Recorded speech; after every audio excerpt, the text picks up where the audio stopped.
In Spain these days, it seems the hardest job is to actually find a job.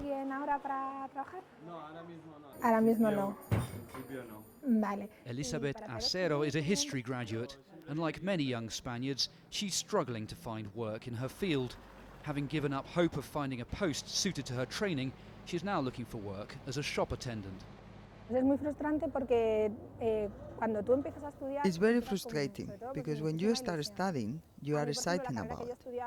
My degree was vocational. I enjoyed it, but then I couldn't find anything. I can only find work as a volunteer, and I want to work in this field, and yet it's completely impossible.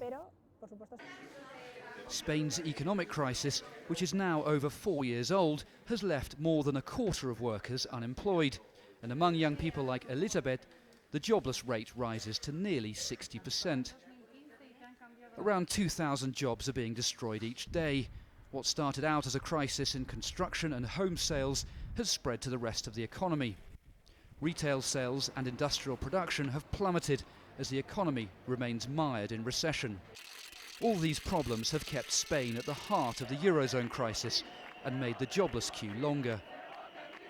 It's now almost exactly a year since Spain's government introduced a controversial new labour reform with which it sought to make the labour market more flexible. Now, 12 months on, it's hard to see the benefits of that reform as Spain's jobless rate has continued to soar. Critics say that things have got worse because of an austerity programme introduced by this government.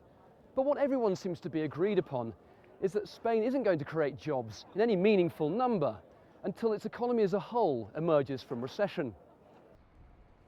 This is Ignacio Guardo's last shop and is typical of how the crisis is devastating small and medium-sized family businesses in Spain. Until a few years ago, he was operating 8 stores like this one all over Madrid, selling home decor. But he's pessimistic about the future. It's like watching a car running down a hill with the brakes not working.